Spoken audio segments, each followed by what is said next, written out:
Billahi Bismillahirrahmanirrahim. Assalamu alaikum, dear student. We were talking about kinds of noun.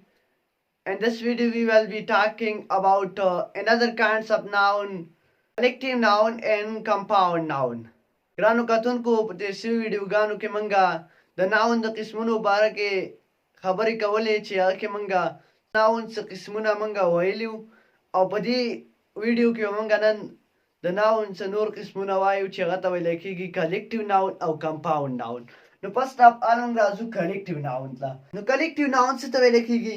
کلیکټیو ناون a name which is given to a numbers of things considered as one. داسې نوم کوم چې ډېرو شیزونو ته ورکړلی شي او هغه یو کنسیډر کېږي نو هغه ته موږ څه وایو؟ هغه ته موږ وایو کلیکټیو ناون. نو ګوره ډیفینیشن به موږ څه وکړو؟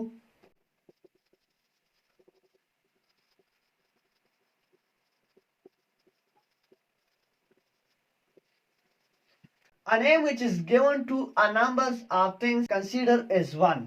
هغه نوم کوم چې ډېرو شیزونو ته ورکړلی شي او یو کنسیډر کېږي نو هغه ته موږ څه وایو؟ هغه ته موږ کلیکټیو ناون وایو. ګوره اوس هم فکر کوم مثال کې ایجي لکه مثال کې طور پر فیملی.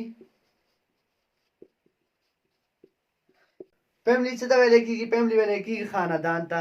په فیملی کې مختلف کسان رایوځای شوي، خویندې راوځای شوي، وروڼه راوځای شوي، مور او پلار راوځای شوي او دې کلیکټیو ناون جوړ کړی چې هغه ته ویلی کېږي فیملی، خاندان. بل لفظ دی لکه ټیم. په ټیم کې څو پلیران دي؟ په ټیم کې 11 پلیران دي، مختلف راوځای شوي بالران، بیټسمینان او آل راونډران دا راوځای شوي او دې یو کلیکټیو ناون جوړ کړی چې هغه ته وایي ټیم. آرمي. آرمي کې مختلف کسان راوځای شوي او دې یو ګروپ جوړ کړی، یو کلیکټیو ناون یې جوړ کړی چې هغه ته ویلی کېږي آرمي. کلاس. په کلاس کې مختلف سټوډنټ راوځای شوي او هغو یو جماعت جوړ کړی، ډفرنټ سټوډنټ وي د مختلفو ځایونو نه او هغو یو جماعت جوړ کړی هغه ته څه ویلی کېږي؟ کلاس ویلی کېږي. نو کلیکټیو ناون څه ته ویلی کېږي؟ هغه نوم کوم چې ډېرو شیزونو له ورکړلی شي او یو کنسیډر کېږي نو دغه ته موږ څه وایو؟ دغه ته موږ وایو کلیکټیو ناون وایو. بل قسم دی د ناون هغه ته ویلی کېږي کمپاوند ناون. کمپاوند ناون څه ته ویلی کېږي؟ کمپاوند ویلی کېږي مرکب ته او ناون ویلی کېږي اسم ته. نو ګوره دې نوم دی موږ ته ظاهره شوه چې د شیزونو نومونه چې هغه د یو نه زیات لفظونو نه جوړ وي هغه ته موږ څه وایو؟ چې هغه د دوو لفظونو یا د دوو نه د ډېرو لفظونو نه جوړ وي نو هغه ته به موږ څه ووایو؟ هغه ته موږ وایو کمپاوند ناون.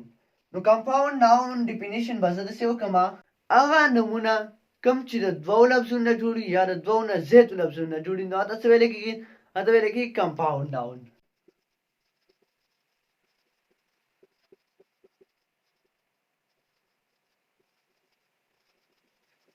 نو those nouns which are made of 2 or more words. داسې نومونه چې هغه جوړ وي د دوو لفظونو نه یا د دوو نه زیاتو لفظونو نه هغه ته موږ څه ویلی شو؟ هغه ته موږ ویلی شو کمپاوند ناون. کمپاوند ناون ګوره لکه مثال کې طور پر شی دی زموږ سره کلاس میټ. کلاس او میټ. کلاس ځان نه لفظ دی کوم چې ویلی کېږي جماعت ته او میټ ویلی کېږي ملګري ته. نو دا دوه لفظونه رایوځای شو او یو لفظ یې جوړ کړو چې هغه ته ویلی کېږي کلاس میټ. کلاس میټ څه ته ویلی کېږي؟ د کلاس ملګري ته. او بل لفظ دی بس او سټاف. دوه لفظونه رایوځای شو یو ته ویلی کېږي بس او بل ته سټاف. بس او سټاف رایوځای شو او دې یو لفظ جوړ کړو چې هغه ته ویلی کېږي بس سټاپ. بس سټاپ هغه ځای وي کوم ځای کې چې بس ودرېږي. بل لفظ دی مدر ان لا. مدر ان لا ویلی کېږي انګور ته. دا درې لفظونه راوځای شوي دي او دې یو لفظ جوړ کړی چې هغه ته ویلی کېږي مدر ان لا انګور. اوس بل لفظ دی هوم ورک.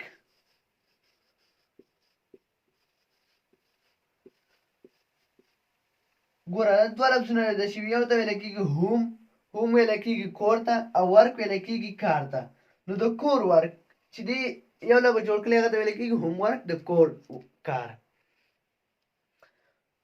بیا بل لفظ دی هارد ورک